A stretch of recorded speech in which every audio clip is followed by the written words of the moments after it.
역대상. 여러분 몇 페이지 보시면 29페이지 보시면 돼요.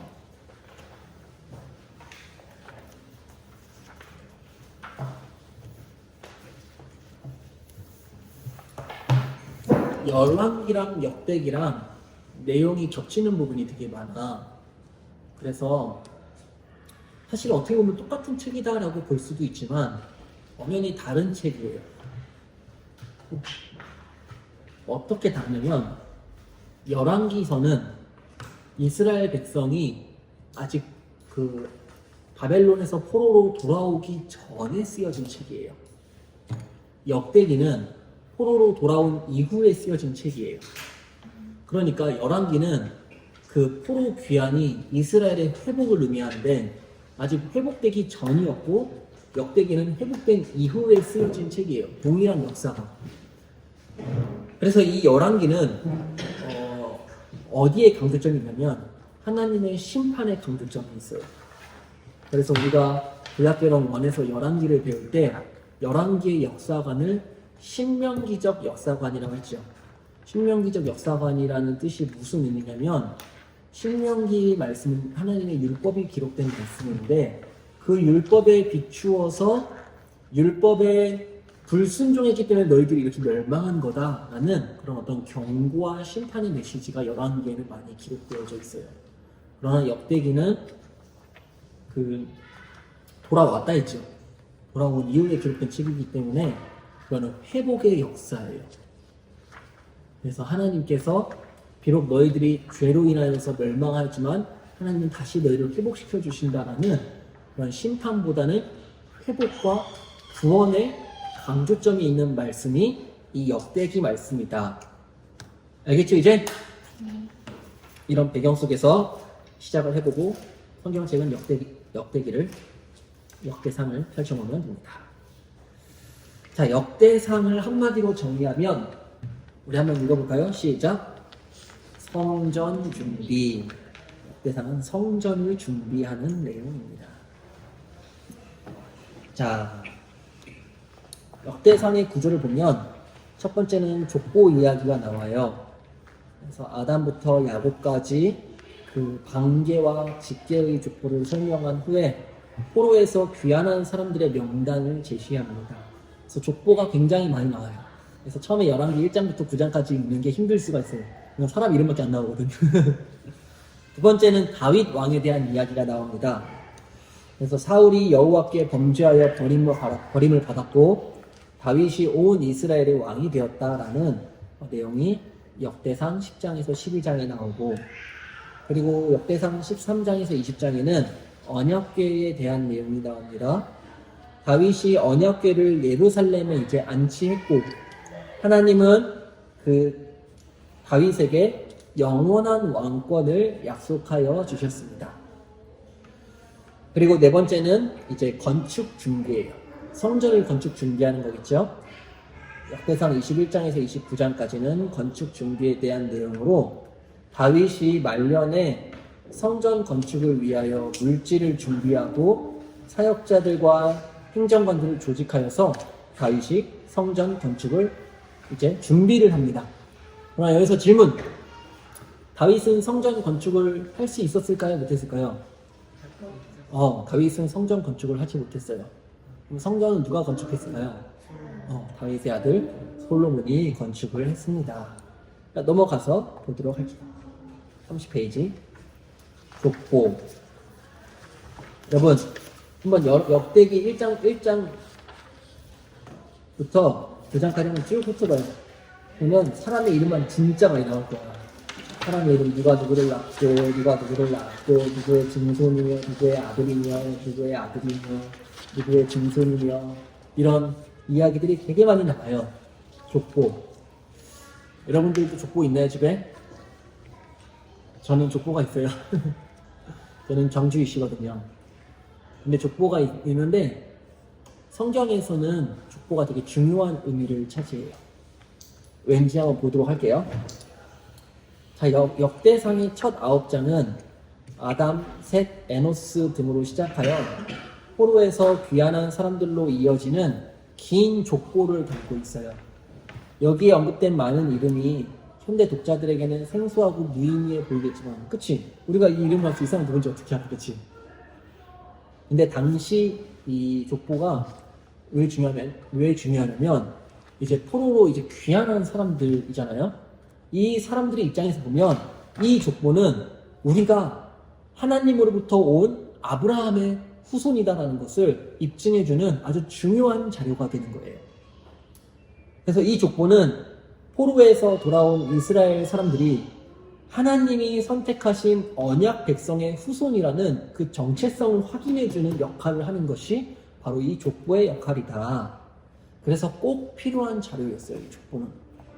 그래서 이 족보는 총 3부로 구성이 되어져 있는데, 1부는 야곱 이전의 조상들에 대한 족보이고, 2부는 그 언약 백성으로서 야곱 자손의 어떤 지파별로, 야곱의 12지파 있죠, 그렇죠? 그 지파별로 이렇게 족보가 기록되어져 있고, 3부는 이제 그 이후에 포로 귀환자 명단으로서의 그 예루살렘에 정착한 사람들의 이름이 이렇게 족보에 기록이 되어져 있어요. 전체적인 구성을 알겠죠, 여러분? 자, 첫 번째 봅시다. 야곱의 조상. 1장은 인류의 시조인 아담부터 이스라엘 12지파의 시조인 야곱에 이르기까지 그 족보를 설명하고 있어요. 이것은 2장 이하의 이스라엘의 족보를 소개하기 위하여 야곱의 등장 배경을 보여줍니다. 1장 1절부터 27절까지는 아담부터 아브라함까지의 족보가 기록되어져 있어요. 아담부터. 그래서 아담부터 노아까지 홍수 이전에 10대를 열거한 다음에 노아의 세 아들, 곧 야보ετ의 자손, 함의 자손, 셈의 자손을 말하고 있고, 그 후에 셈으로부터 아브라함까지 홍수 이후에 10대를 열거합니다. 그리고 아브라함의 자손에 대한 이야기가 나옵니다. 아브라함의 아들, 우리가 대표적으로 알고 있는 두 아들 누구죠? 이삭과 이스마엘이죠. 근데 하나님께서 약속하신 자손은 누구일까요? 이삭이에요? 이스마엘이에요? 이삭이죠. 그래서 그 약속하신 자손을 직계라고 해요. 그래서 약속에 포함되지 않은 자손을 방계라고 해요. 이방인할 때 그 방.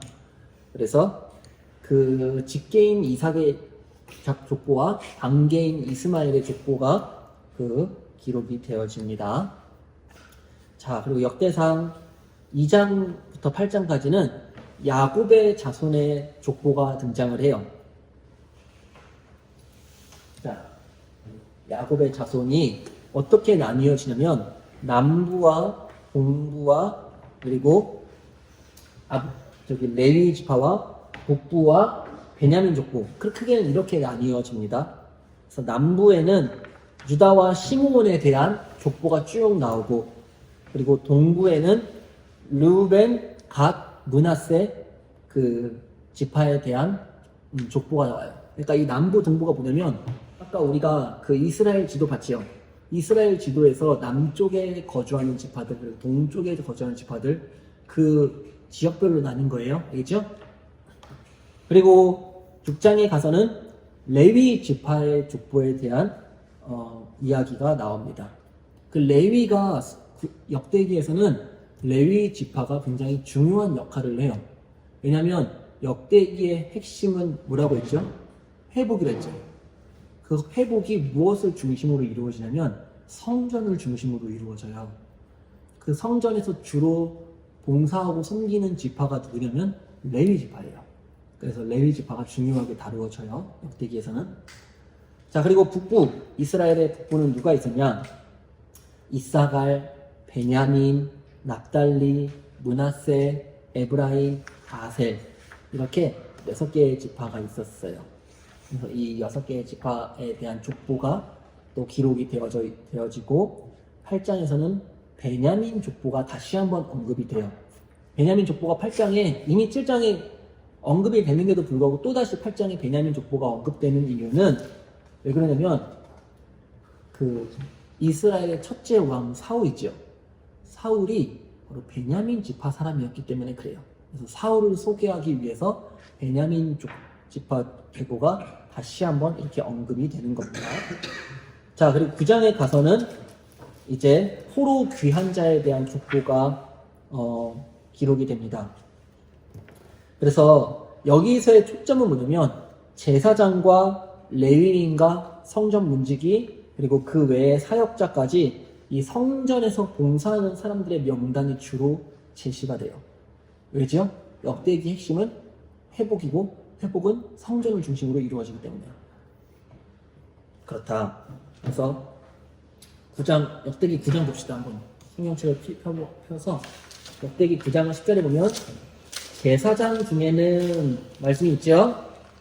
그리고 역대기 9장 14절에 레위 사람 중에는 이런 말씀이 있고 그리고 9장 17절에 문지기는 이런 말씀이 있고 그리고 또 9장 28절에 그 중에 어떤 자는 섬기는데 이렇게 섬기는 자들에 대한 족보가 등장을 합니다.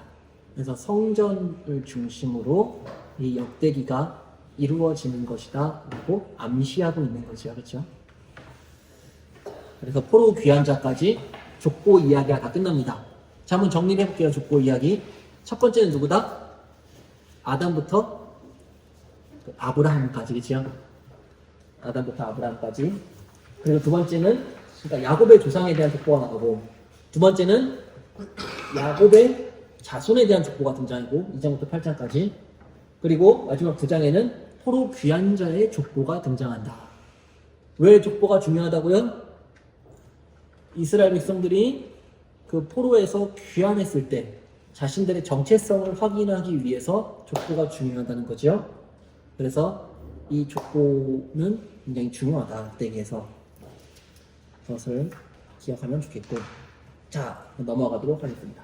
그래서 역대기 1장부터 9장까지는 족보에 대한 이야기가 나오고 역대상 10장부터 12장까지는 다윗 왕에 대한 이야기가 나옵니다. 여러분 사무엘 상을 보면 그 사울에 대한 이야기가 되게 많이 나오잖아요. 그렇죠? 사울이 왕으로 세워졌는데 하나님께 범죄하여서 버림받은 그런 사울의 어떤 일생에 대한 이야기들, 그 사울이 다윗을 죽이기 위해서 쫓아다녔던 그런 이야기들 되게 많이 등장하지만 역대기에서는 사울에게 별로 집중을 하고 있지 않아요. 누구에게 집중을 하냐면 다윗에게 집중을 해요. 왜냐면 다윗은 하나님의 충실한 왕이었다라는 사실을 역대기 기자가 강조하고 있는 거예요.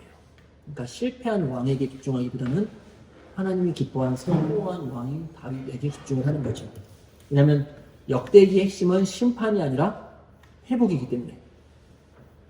자, 10장에 보면 사울의 죽음 이야기만 등장을 합니다.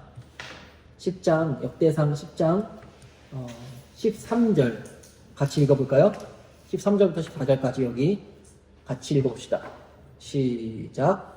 사울이 죽은 것은 여호와께 범죄하였기 때문이라.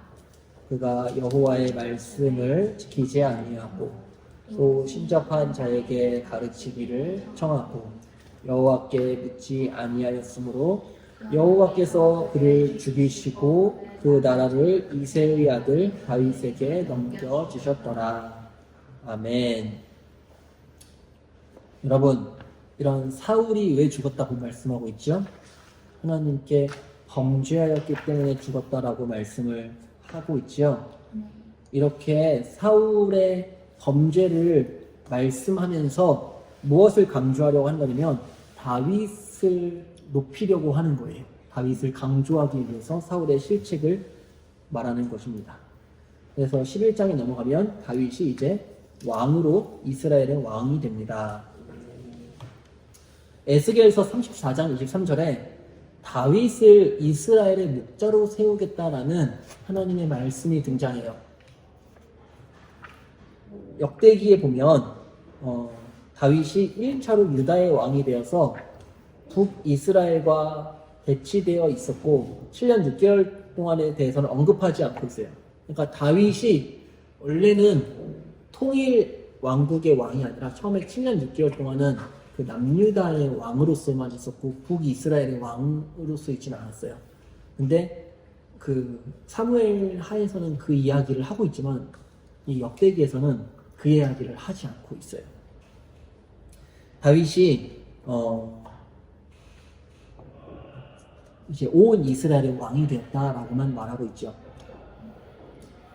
그래서 다윗은 하나님의 능력으로 더욱 강해져서 그 많은 성을 쌓았고 전쟁에서 승리했고 다윗의 그 통치 영역은 점점 더 넓혀져 갔어요. 이것을 읽으면서 포로에서 돌아온 이스라엘 백성들이 무슨 생각을 했을까요? 아, 하나님께서 우리를 다시 그 다윗의 그 영광스러운 모습으로 우리나라를 회복시켜 주시겠구나라는 것을 상상하고 그것을 소망했겠지, 그렇죠? 그리고 11장 넘어가면 다윗의 용사에 대한 이야기가 나옵니다. 다윗이 나라를 얻고 왕이 되기까지 그를 도왔던 용사들이 있습니다. 다윗이 성공할 수 있었던 배경에는 그와 함께한 많은 용사가 있었기 때문이며 이것 또한 궁극적으로 여호와의 말씀대로 즉 하나님의 섭리 안에서 이루어진 것입니다. 다윗의 용사는 크게 세 부류로 나뉘어요. 첫 번째는 특출한 용사예요. 그래서 이들은 아주 용맹스럽고 다윗을 위해서 자신의 목숨까지도 아끼지 않고 헌신된 용사들이었어요. 그 두 번째는 다윗이 도망가는 중에 도왔던 용사들에 대한 명단이 등장합니다. 12장 넘어가면 12장 1절에 이런 말씀이 있죠. 다윗이 기스의 아들 사울로 말미암아 시글락에 숨어 있을 때에 그에게 와서 싸움을 도운 용사 중에 등자가 있었으니. 자, 다윗이 도망쳤을 때 다윗을 도운 용사들에 대한 명단이 그 12장에 등장을 합니다. 여기서는 어떤 용사들이 있었냐면 그 다윗이 사울을 피해서 도망갔을 때 다윗을 도운 용사들이 크게 네 부류가 있었는데 첫 번째는 베냐민 지파 사람이 있었어요. 오, 이상하지 않아요? 베냐민 지파 누구지요? 사울.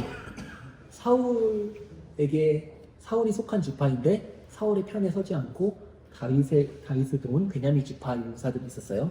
신기하죠?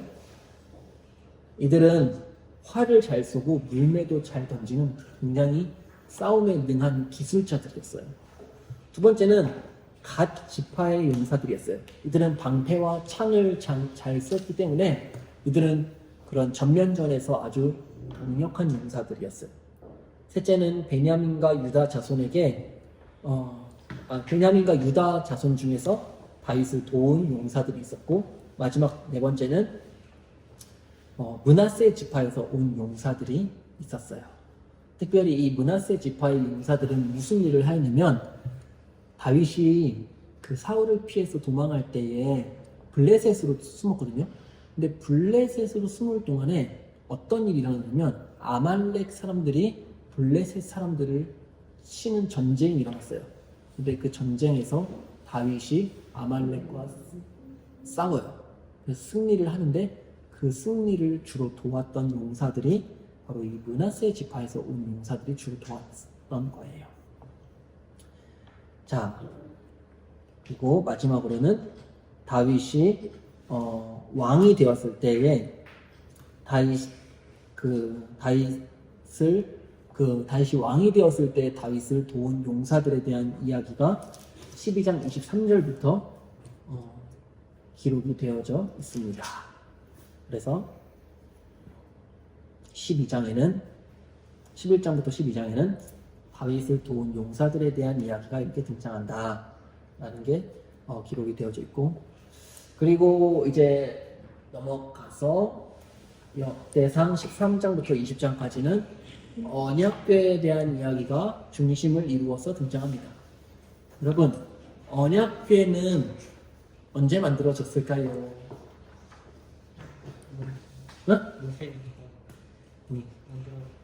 창세기가 아니고 언제 만들어졌냐면 출애굽기 때 만들어졌지요. 자, 언약궤는 어디에 있는 것이었을까요? 지성소. 성소 안에 있는 지성소에 있었던 것이다. 언약궤는 무엇을 상징할까요? 하나님의 임재를 상징해요. 그래서 그 언약궤는 지성소에 있었는데 하나님의 거룩한 임재를 상징하기 때문에 거기는 아무나 들어갈 수 없었어요. 오직 언약궤가 있는 지성소에 들어갈 수 있는 사람은 누구였을까요? 대제사장만 들어갈 수 있었어요. 제사장이 아니라 대제사장. 그 언제 들어갈 수 있었냐면 7월 10일 대속죄일 날 그때 한번 들어갈 수 있었던 거예요. 굉장히 거룩한 성물이었죠. 언약궤 안에는 무엇이 담겨져 있었을까요? 두 돌판과 만나를 담은 항아리와 아론의 쌍난 지팡이가 담겨져 있었어요. 근데 핵심은 뭐냐면 하나님의 말씀과 권위를 상징하는 거예요. 이거는요. 자, 그리고 성전이 지어졌을 때에 그 성전의 그 중심부에는 바로 이 언약궤가 들어가게 될 거예요. 자, 13장 봅시다. 자, 언약궤가 이제 이동을 합니다. 다윗이 언약궤를 가져오고자 하는 주요 목적은 열왕기 언약궤를 가져오고자 한 이유는 그 역대상 10장에 등장하는데 역대상 10장 14절에 한번 읽어볼까요? 사울이 죽은 이유에 대해서 설명을 해요. 14절, 10장 14절 시작. 여호와께 묻지 아니하였으므로 여호와께서 그를 죽이시고 그 나라를 이새의 아들 다윗에게 넘겨주셨더라. 왜 다윗이 언약궤를 가져오려고 했냐면 사울이 하나님께 묻지 않았기 때문에 죽은 거예요. 그래서 다윗이 언약궤를 가지고 옴으로써 그 언약궤 앞에서 언약궤는 하나님의 말씀을 상징한다 했잖아요. 하나님께 하나님의 뜻을 늘 묻기 위해서 언약궤를 가지고 온 거예요. 그리고 그 뜻대로 백성을 다스리기 위해서 언약궤를 가지고 온 거예요. 다윗은 어떤 왕이었냐면 자신의 어떤 절대적인 권력을 휘두르는 왕이 아니라 하나님의 종으로서 대리 통치자 역할을 하는 왕이 바로 다윗이었다. 한번 밑줄 쳐볼까요? 36페이지 두 번째 문단 첫 번째 줄부터 네 번째 줄까지 좀 밑줄 쳐보세요. 다윗이 언약궤를 가져오고자 하는 주요 목적은 대리 통치하는 역할인 것을 분명히 하는 것이었다.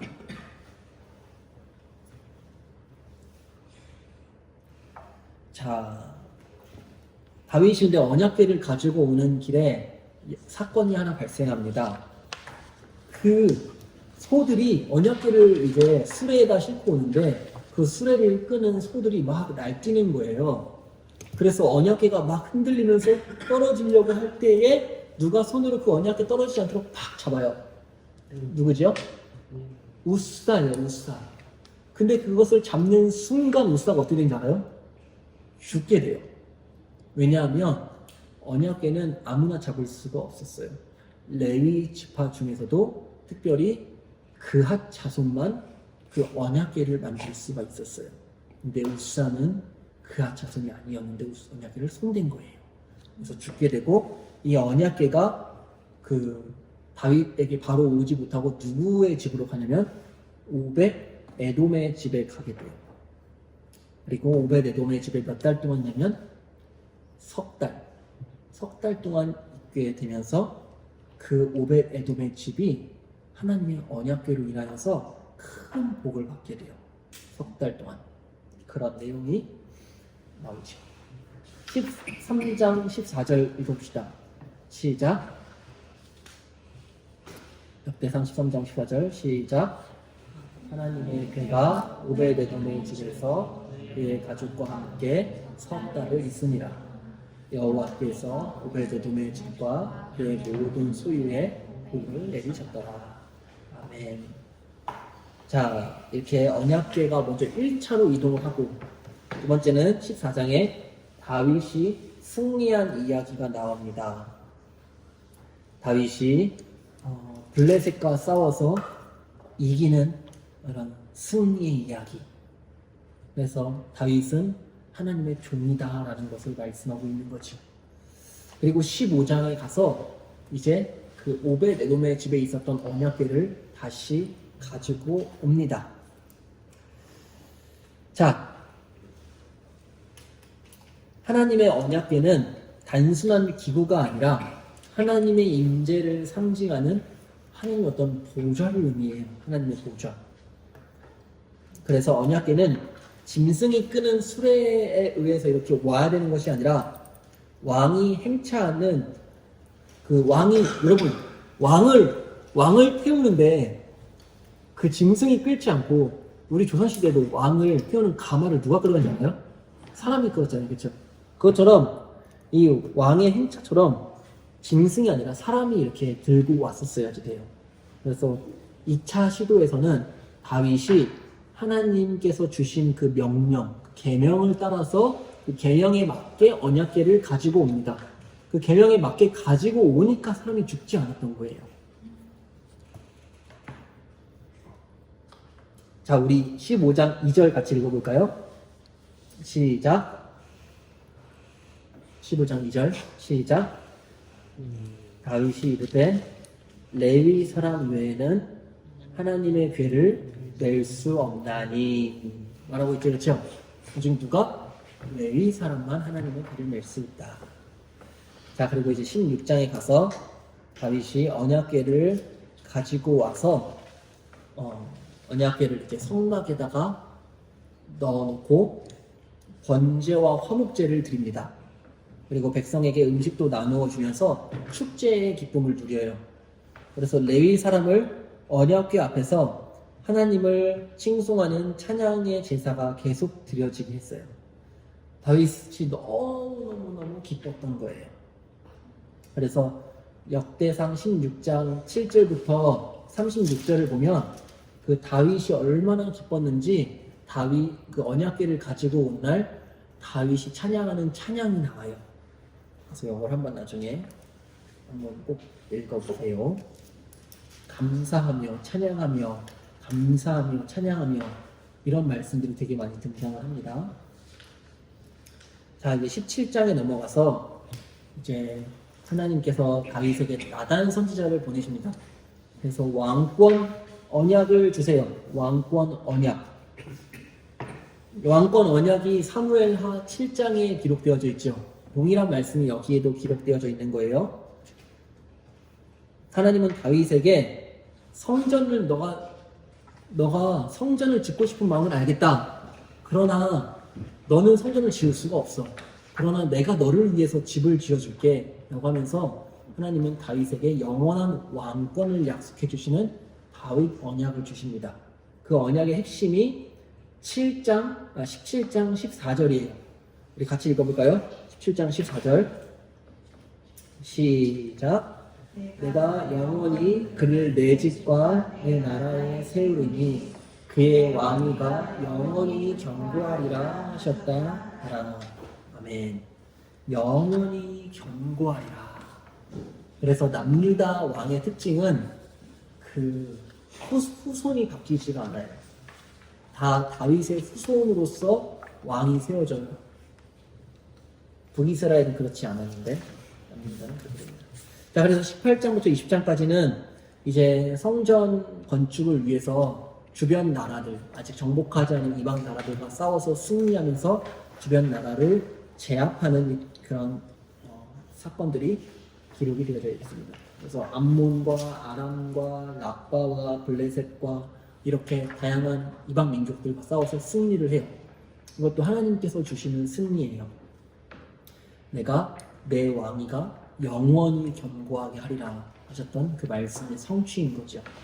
자, 그리고 넘어가서 이제 건축 준비를 합니다, 여러분. 성전 건축 준비를 하는데 21장에 어떤 일이 발생하냐면 인구 조사하는 사건이 발생해요. 자, 인구 조사를 하는데 역대기 저자는 이 다윗이 무슨 죄를 지었잖아요, 그렇죠? 인구 조사는 다윗의 범죄란 말이에요. 그래서 하나님께서 다윗에게 다윗의 범죄로 인하여서 삼일 동안 온 이스라엘 땅에 병이 터지게 되어서 많은 사람이 죽게 돼요. 하나님의 심판인 거죠. 하나님의 심판을 받고 나서 다윗이 무엇을 하냐면 오르난의 타작마당에서 제사를 드려요. 그리고 이렇게 외칩니다. 22장 1절 같이 한번 읽어볼까요? 시작. 다윗이 이르되 이는 여호와 하나님의 성전이요 이는 이스라엘의 번제단이라 하였더라. 아멘. 하나님의 그 심판이 있었던 그곳이 이제는 회복과 구원의 장소가 되는 거예요. 제사를 드리고 나니까. 그리고 이 오르난의 타작마당이라는 이 땅 위에 뭐가 세워지냐면 그 솔로몬이 이 땅 위에서 성전을 세워요. 오르난의 타작마당. 그리고 이 오르난의 타작마당은 창세기에 이미 등장하는데 어디냐면 아브라함이 이삭을 바쳤던 모리아산이 바로 이 오르난의 타작마당 그 위치예요. 같은 장소인 거예요. 역대하 3장 1절을 볼까요? 역대하 3장 1절.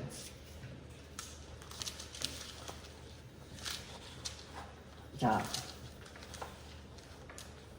시작. 솔로몬이 예루살렘 모리아산에 여호와의 전 건축하기를 시작하니 그곳은 전에 여호와께서 그의 아버지 다윗에게 나타나신 곳이요 야부스 사람 오르난의 타작마당에 다윗이 정한 곳이라. 아멘. 자, 맞지요? 오르난의 타작마당에서 하나님의 심판이 있었지만 심판 이후에는 성전이 세워지는 구원이 임했다라는 이런 놀라운 메시지가 담겨져 있는 거예요. 여기 창세기에서 똑같아요. 이삭을 하나님께 바치는 것은 하나님의 심판인 거잖아요. 그렇죠? 근데 이삭을 바치려고 하는 순간 아브라함 하면서 하나님께서 아브라함의 팔을 빡 잡고 이삭을 바치지 않고 오히려 어린 양을 주게 하심으로써 하나님께서 아브라함과 이삭을 구원하여 주시죠. 네. 자, 그리고 이제 22장부터 27장까지는 성전 건축 준비를 합니다. 사무엘서에서는 그리고 열왕기서에서도 이렇게 성전 건축이 어떻게 이루어지는지에 대해서 자세하게 다루지 않아요. 근데 역대기에서는 성전 건축을 굉장히 상세하게 다루고 있어요.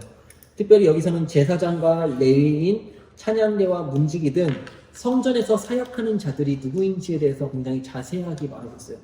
우리가 다 읽지는 않을 테지만 22장부터 27장까지 무려 6장에 걸쳐서 말하고 있는 거예요. 굉장히 긴 분량이죠. 왜냐? 역대기의 핵심은 성전이에요. 성전. 왜냐하면 성전에서 하나님의 임재와 회복이 임할 것이기 때문에 그래요.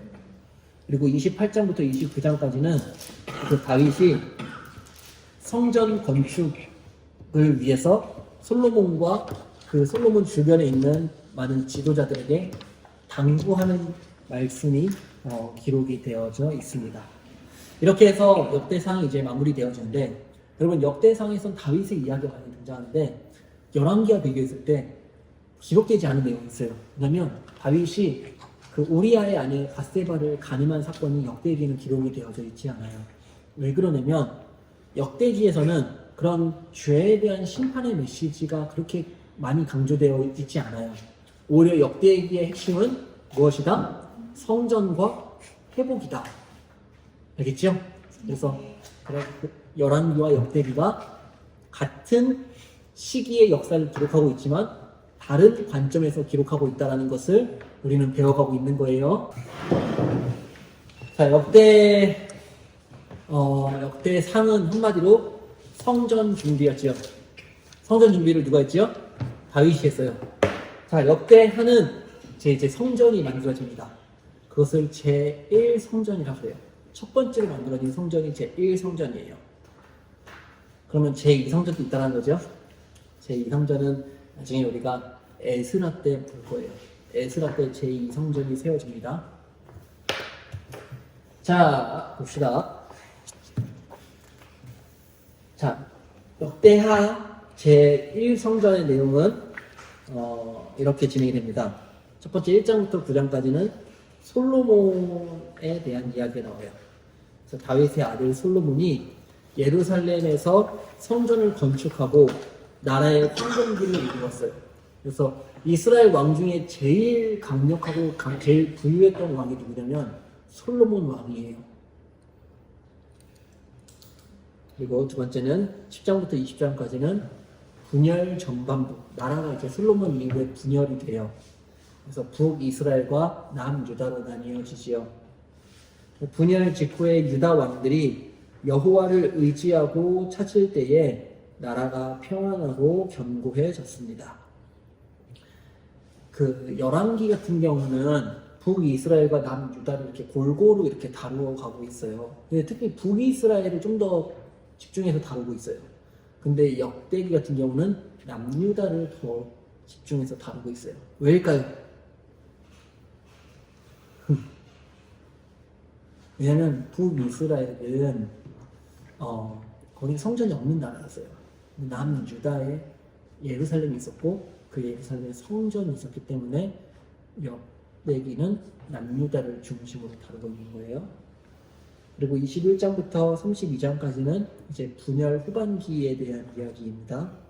그래서 분열 왕국 후반에 악한 왕들이나 혹은 처음에 자라다가 나중에 악한 왕들이 이제 심판을 받는 내용이 등장을 하고, 마지막으로 33장부터 36장까지는 유다 이제 말기의 내용이에요. 그래서 므낫세 아몬 때에 그 유다가 굉장히 타락을 했고 요시아의 개혁이 있었지만 그 다음 세대에 남유다가 멸망해 버리고 말았다. 남유다를 멸망시킨 이방 나라 이름 뭐였죠? 바벨론이었어요. 그렇죠? 북이스라엘은 아수르였어요. 그래서 역대하는 성전을 중심으로 스토리가 전개가 된다라는 것을 알면 좋습니다. 남유다의 왕 이름 한번 외워볼까요? 첫 번째는 남유다의 솔로몬 다음에 첫 번째 누구죠?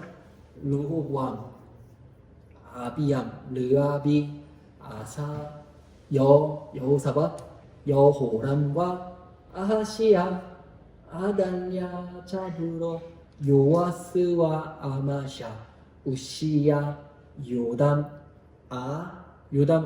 다음에 아는 아하스, 히스기야, 므낫세, 아몬, 요시,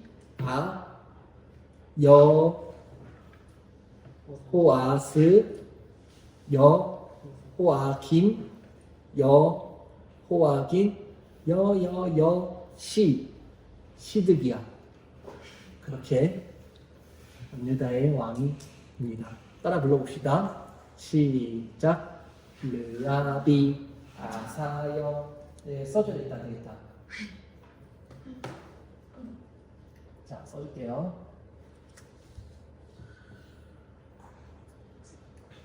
시작.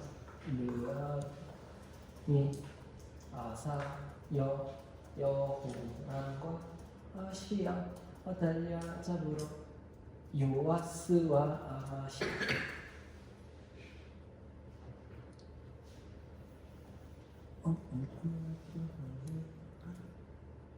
요아스와 아마샤, 우시야, 요담, 아스, 히스기야, 므낫세, 아몬, 요시,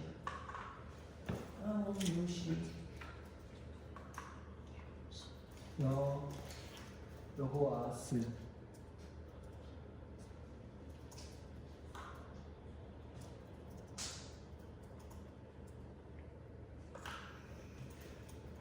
자, 보이시나요, 여러분?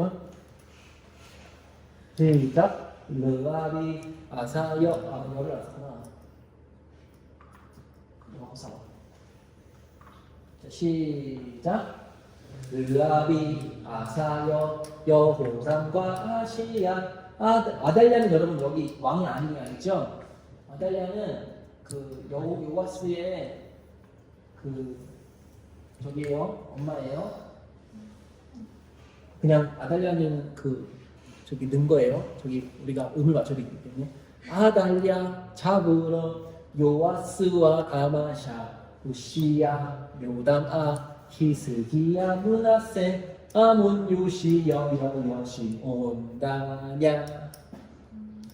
온다냐는 왕이 아니라 그냥 음을 맞추려고 이거예요. 자, 르랑 이게 아니구나. 르 누구예요? 자, 한번 아비가 아니고 아비 아니야. 자, 한번 5번 불러봅시다. 시작. 르아비 아사여 여호람과 아시야 아달랴 잡으러 요아스와 아마샤 우시야 요다마 히스기야 문하세 아몬 요시 여시 온다냐. 다시 한번 시작. 르아비 아사여 여호람과 아시야 아달랴 잡으러 요아스와 아마샤.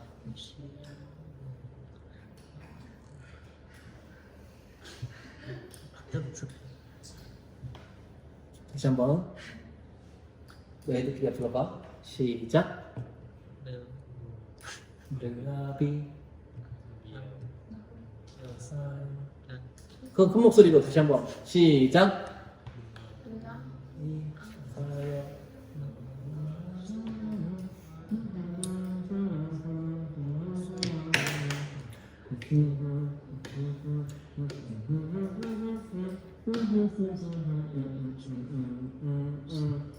이제 안 보고 해봅시다. 네? 시작. 르아비 아사여 여호람과 아시야 아달랴 잡으러 요아스와 아마샤 우시야 요다마 히스기야 문하세 아몬 요시 여시 온다냐. 여러분 이제 왕들의 이름 다 외웠죠? 그게 누구 어디 나라 왕이라고요? 남유다. 남유다 왕이에요. 자, 넘어갑시다. 42페이지. 자, 솔로몬 이야기가 등장합니다. 1장에서는 솔로몬이 지혜를 구하는 장면이 나와요. 자, 열왕기에는 생략된 게 있어요. 그러니까 역대기에, 열왕기에는 기록되어져 있지만 역대기에 기록되지 않은 내용이 뭐냐면 솔로몬이 왕이 되기 전에 솔로몬 대신 왕이 되려 했던 사람이 있었어요. 누군지 아세요? 응? 응? 누구예요, 이분? 응? 솔로몬이 왕이 되기 전에 솔로몬 그 열왕기상 보면 열왕기상 1장에 보면 아도니아가 등장해요. 학기세 아들 아도니아. 아도니아가 자기가 왕이 되려고 했었어요. 근데 솔로몬과 약간 갈등 속에서 왕이 되지 못하죠. 그 내용이 역대기에는 기록이 되어져 있지 않아요. 이게 뭐냐면 역대기가 다윗과 솔로몬의 어떤 개인의 인생 이야기에 별로 그렇게 큰 관심이 없다는 거예요. 왜냐면 성전과 예배를 중심으로 어떤 이상적인 통치에 관심이 있었어요. 역대기는. 그래서 역대기는 이런 부분을 아주 과감하게 생략을 하면서 오로지 무엇에 관심이 있다? 성전에 관심이 있다. 자, 넘어가 봅시다. 43페이지 보면 자, 이 똑같은 부분인데 역대하 1장 3절에서 7절과 열왕기하 3장 3절에서 5절은 똑같은 내용이에요. 똑같은 내용을 비교하고 있죠. 근데 여기 보면 자, 세 번째 문장에 보면 이렇게 말하고 있죠. 다윗이 전에 예루살렘에서 하나님의 궤를 위하여 장막을 쳐 두었으므로 그 궤는 다윗이 이미 기럇 여아림에서부터 그것을 위하여 준비한 곳으로 메어 올렸고, 그리고 옛적에 후레 손자 우리의 아들 부살렐이 지은 놋제단은 여호와의 장막 앞에 있더라. 솔로몬이 회중과도부로 나아가서 여호와 앞 회막 앞 있는 놋제단에 솔로몬이 이르러. 이렇게 보면 그 두 책이 똑같은 내용을 다루지만 역대기에서 특별히 강조한 게 뭐죠? 하나님의 궤, 장막, 놋제단, 여호와의 장막, 회막 이런 성전과 관련된 내용들을 아주 강조하고 있지요. 이게 차이점이에요. 그래서 역대기는 솔로몬이 모세의 전통과 다윗의 어떤 그런 소망을 따라서 성전을 지었다라는 것에 굉장히 큰 관심을 가지고 있어요. 성전. 역대기는 그것을 성전 건축 앞에 묘사함으로써 솔로몬이 받은 지혜와 부귀가 성전과 연관되어져 있다는 것을 말하고 있어요. 솔로몬이 지혜를 구했고 그것을 받았잖아요. 그것을 받은 이유가 무엇을 위해서라고? 성전 건축을 위해서라고 이렇게 암시하고 있는 거예요. 알겠죠? 네. 자, 넘어가서 이제 2장부터 성전 건축 시작이 됩니다. 자, 2장에 보면 보다 자세하게 성전을 짓는 목적과 그 의미를 밝히고 있어요. 하나님은 모든 신보다 크신 분이고 감히 사람이 손으로 지은 성전에 계신다고 제한할 수 없고 다만 그 앞에 번제를 드리고 분향하기 위해서 성전을 짓는 것이다 라고 말씀하고 있어요. 우리 이걸 읽고 가야 될 것 같아요. 역대하 2장 4절에서 6절. 우리 하은이가 한번 큰 목소리로 읽어볼까요? 역대하 2장 4절에서 6절. 우리 하은이의 샘물 같은 아주 청명한 목소리로 한번 크게 읽어봅시다. 시작. 이제 내가 나의 하나님 여호와의 이름을 위하여 성전을 건축하여 구별하여 드리고 주 앞에서 향 재료를 사르며 항상 떡을 차려놓으며 안식일과 초하루와 우리 하나님 여호와의 절기에 아침 저녁으로 번제를 드리려 함이 이는 이스라엘의 영원한 규례니이다. 내가 건축하고자 하는 성전은 크니 우리 하나님은 모든 신들보다 크심이라. 누가 능히 하나님을 위하여 성전을 건축하리요 하늘과 하늘들의 하늘이라도 주를 용납하지 못하겠거든. 내가 누구이기에 어찌 능히 그를 위하여 성전을 건축하리요 그 앞에 분향하려 할 따름이니. 네, 아멘. 4절에 보면 하나님 무엇을 위해서 성전을 건축한다 했죠? 내가 나의 하나님 여호와의 이름을 위하여. 그리고 6절 마지막에 보면 무엇을 하려고 성전을 건축한다고요? 그 앞에 분향하려 할 따름이니. 그러니까 하나님의 이름을 위해서 성전을 건축하는 것이고 하나님께 예배하기 위해서, 제사하고 예배하기 위해서 성전을 건축하는 것이다 라고 말씀하고 있지요. 3장 1절에 보면 우리가 아까 읽었는데 성전을 건축한 장소가 어디라고요? 오르난의 타작마당. 오르난의 타작마당은 무슨 일이 있었던 곳이죠? 다윗, 그쵸, 그것도 있었고 다윗이 아까 인구 조사를 하고 하나님의 큰 심판이 임했던 그 장소였죠. 역대기는 특별히 제사장을 도운 레위 사람들의 활동에 대해서 많이 이야기를 하고 있어요. 레위 사람들을 강조하고 있다고 했죠? 왜죠? 성전에서 주로 활동하는 사람들이 레위 사람들이기 때문에 그랬다고 했죠. 그리고 역대기는 제사장들이 성소에서 나오고 나서 노래하는 레위인들과 연주하는 자들이 다 함께 찬양할 때 구름이 성전에 가득했다라는 그런 말씀이 있어요. 구름이 성전에 가득했다. 우리 5장 14절. 우리 준우가 한번 읽어볼까요? 시작. 2장 5장 14절. 5장 14절. 시작. 제사장들이 그 구름으로 말미암아 능히 서서 숨기지 못하였나니 이는 여호와의 영광은 하나님 전에 가득함이 이었다. 아멘. 여기 보면 구름이 나오죠. 성경에서 구름은 무엇을 상징하냐면 하나님의 임재와 하나님의 영광을 상징해요. 자, 성전을 다 짓고 나서 여러분 거기에 구름이 가득했다라는 게 무슨 의미일까요? 하나님이 그 성전에 계신다라는 것을 상징적으로 보여주는 거죠. 자, 그리고 성전이 다 짓고 나서 6장에 가서 이제 봉헌식이 이루어집니다. 성전 공사와 입당을 마친 후에 솔로몬은 성전 봉헌식을 하였습니다. 성전을 하나님의 영원한 처소로 드리는 고백적인 기도를 드린 다음에 백성에게 하나님의 뜻을 따라 성전이 완성된 것을 선포하였습니다. 자, 이제 성전이 완공이 되었습니다.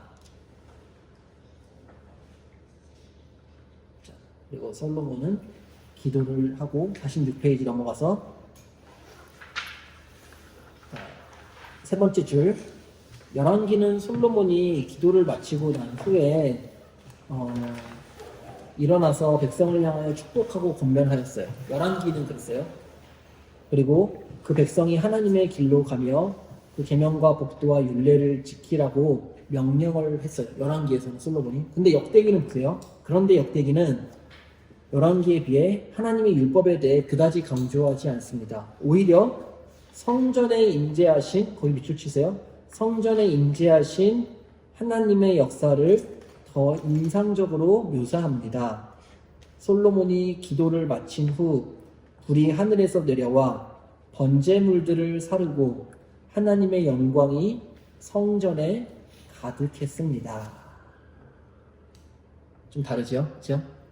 열왕기에서는 성전을 짓고 나서 율법을 지켜라라는 그런 것을 강조했지만 여기서는 역대기에서는 성전에 임재하신 하나님에 대해서 강조를 하고 있는 거예요.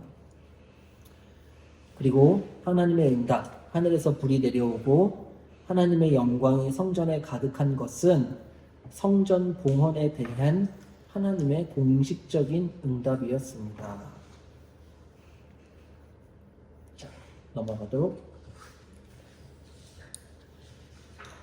하겠습니다. 그리고 기타, 솔로몬이 한 기타 행적에 대해서도 이렇게 말하고 있어요.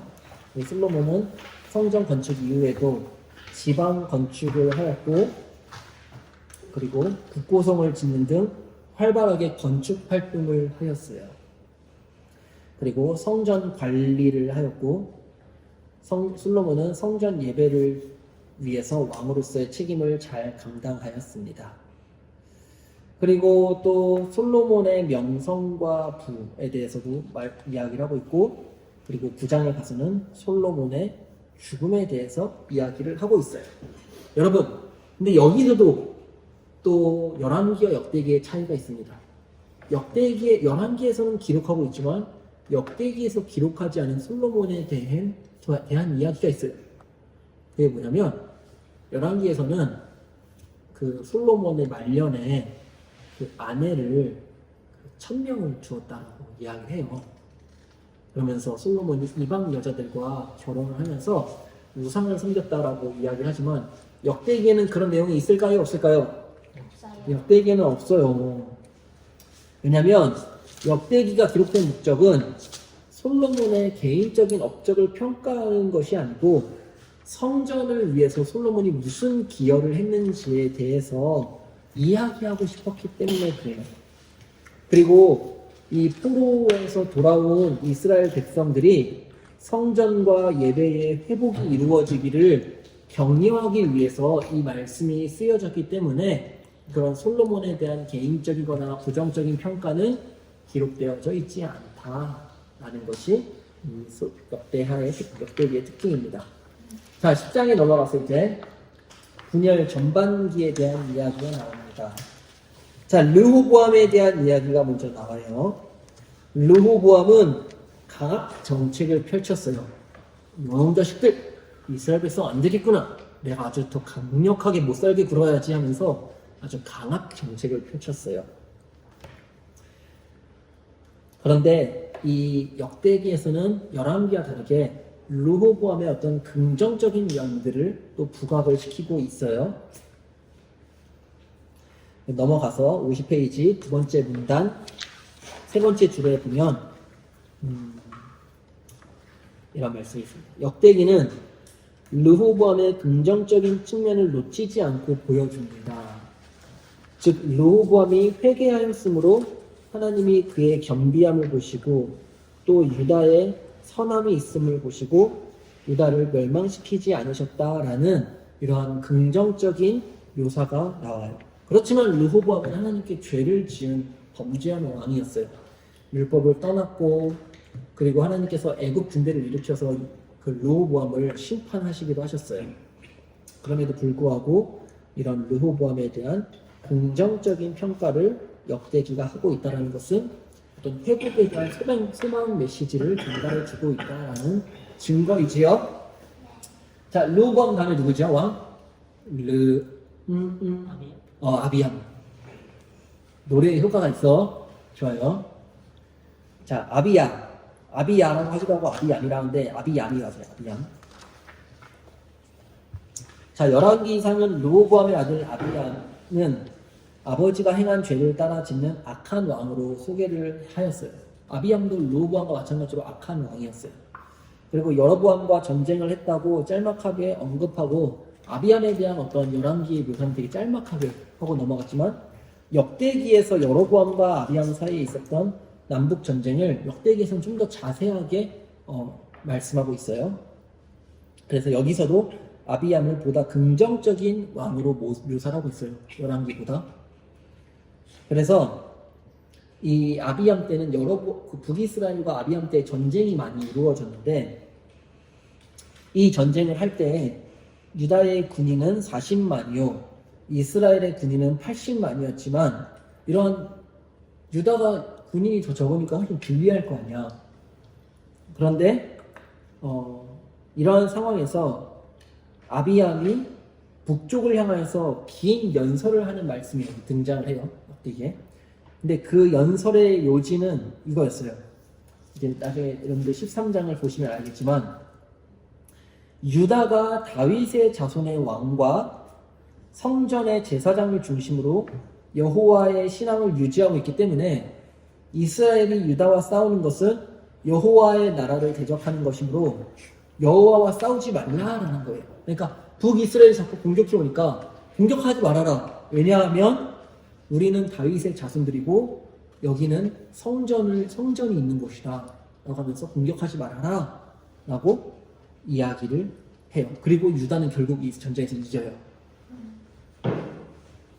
그래서 보여준 게 뭐냐면 성전을 중심으로 하나님께서 승리하게 하신다는 것을 암시하고 있는 거예요. 알겠죠? 네. 그리고 이제 14장부터 16장까지는 유다 왕의 여러 가지 개혁들이 등장합니다. 자, 봅시다. 르압이, 그 다음에 누구의 왕? 아사 왕이 등장합니다. 자, 두 번째 문단, 51페이지 두 번째 문단, 여기 두 번째 줄에 보면, 여기 한번 쭉 쳐보세요. 역대기가 전하는 아사의 큰 공적은 백성으로 하여금 여호와를 찾게 하였다라는 말씀이에요. 여호와를 찾게 하였다. 그래서 14장 7절에 보시면 같이 읽어볼까요? 14장 7절. 자, 시작. 우리 선우 수능증이 없나? 예. 우리 현준이가 14장 7절 한번 읽어보자. 네, 14장 7절.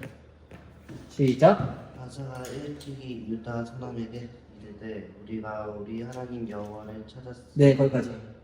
뭐라 했죠? 우리가 우리 하나님 여호와를 찾았으므로 아사의 위대한 업적 중에 하나가 그 남유다 백성들로 하여금 하나님을 찾게 하는 것이었어요.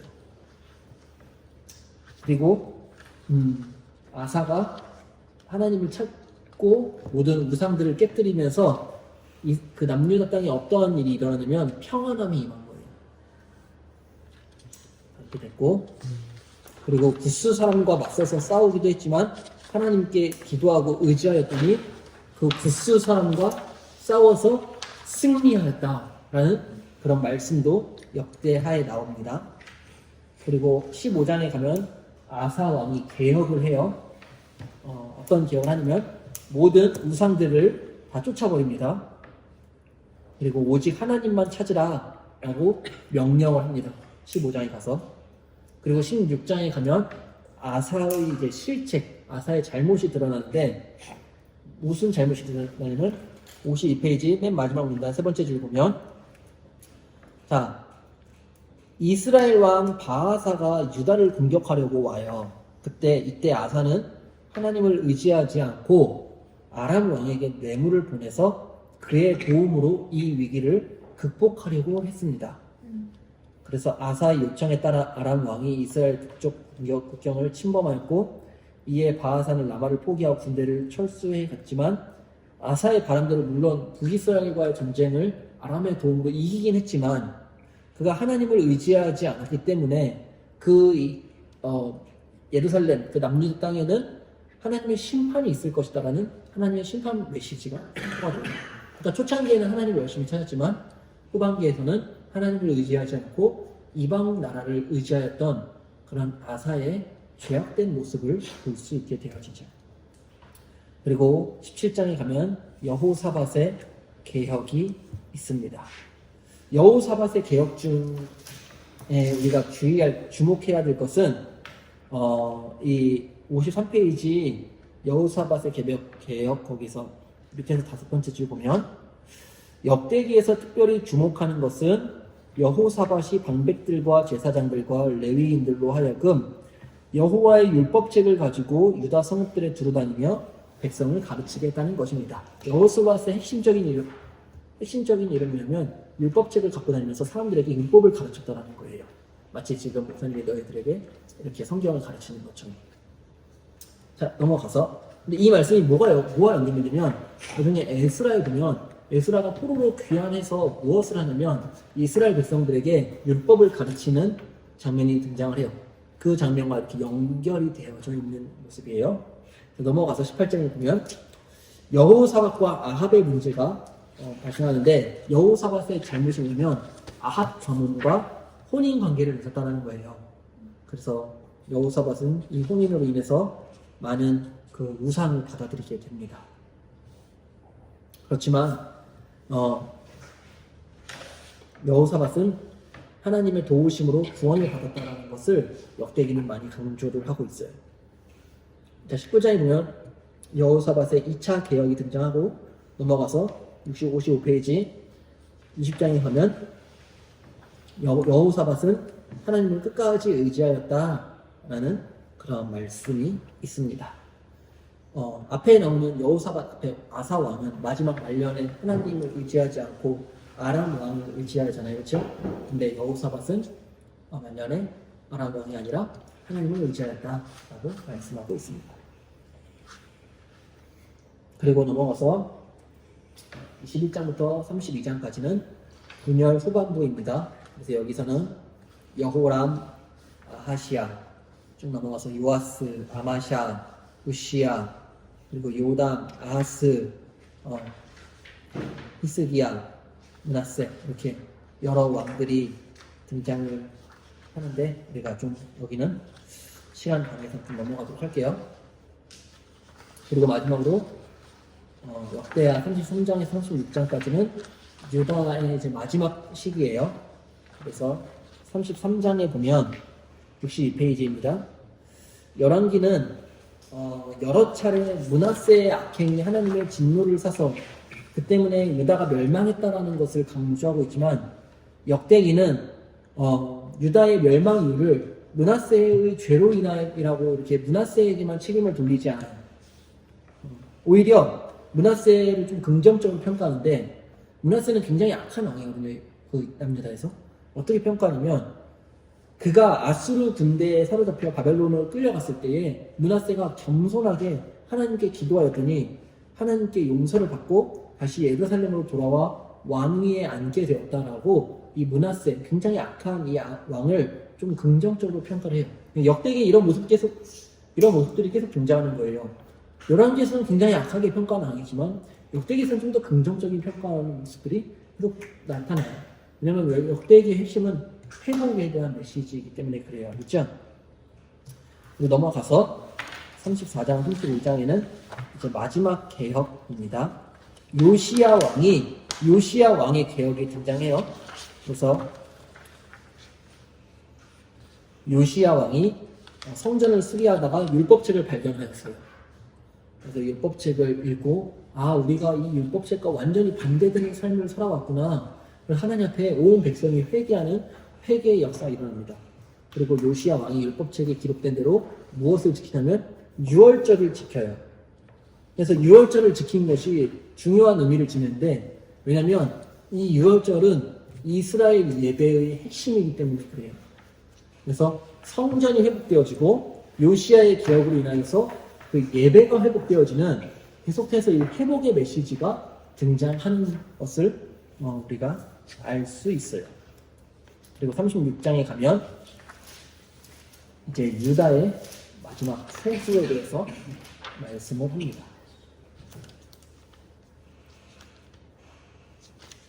자, 36장 64페이지. 유다의 최후. 요시야의 아들 여호와스가 왕이 된 지 석 달 만에 애굽 왕 느고가 쳐들어와 그를 애굽으로 사로잡아 갔고 그 대신 그의 형제 여호야김을 세웠습니다. 그 후 바벨론 왕 느부갓네살이 쳐들어와 성전을 약탈하고 여호야김을 바벨론으로 끌고 갔습니다. 여호야김에 이어 그의 아들 여호야긴이 왕이 되었는데 그때 느부갓네살이 또 쳐들어와 여호야긴을 포로로 잡아가고 그 대신 그의 숙부 시드기야를 왕으로 세웠습니다. 시드기야는 하나님 보시기에 악한 왕이었고 선지자 예레미야의 경고까지 무시하여 하나님 앞에서 겸비하지 않았습니다. 왕뿐만 아니라 제사장, 지도자, 온 백성이 이방 풍속을 따라 행하고 성전을 더럽히며 선지자들의 경고를 비웃고 그 말씀을 멸시했습니다. 그래서 하나님의 진노로 말미암아 유다와 예루살렘은 바벨론의 손에 멸망을 당했습니다. 역대하 36장 11절부터 21절에 그 말씀이 있죠. 36장 12절 보면 겸손하지 아니하였으며 그리고 36장 13절에 보면 여호와께로 돌아오지 아니하였고 14절에 보면 그의 전을 더럽게 하였으며 16절에도 하나님의 사신들을 비웃고 그의 말씀을 멸시하며 이렇게 그 이스라엘이 멸망한 이유에 대해서 설명을 하고 있어요. 그러나 여기서 끝나지 않아요.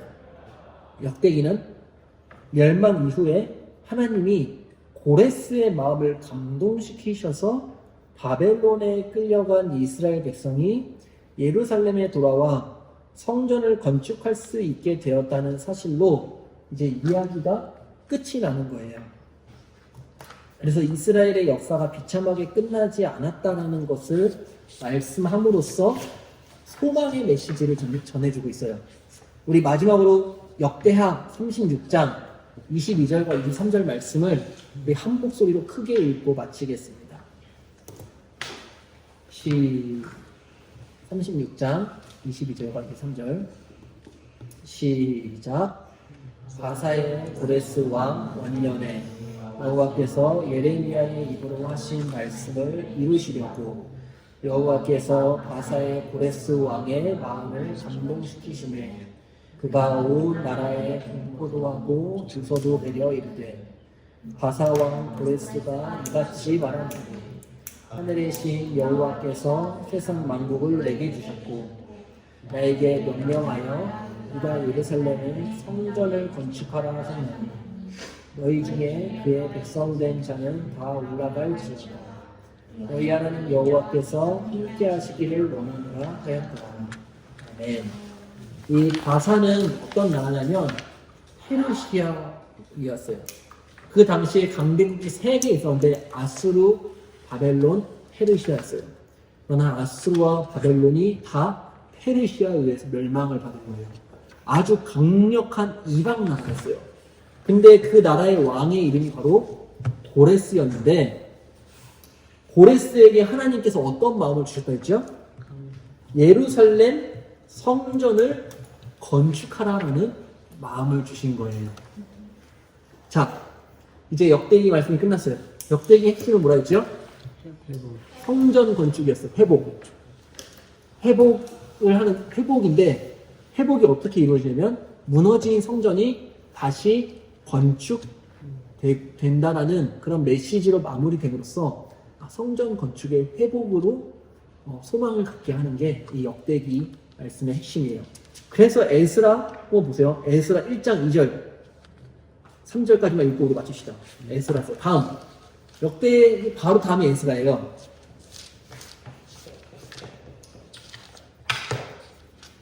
자, 같이 읽어봅시다. 시작.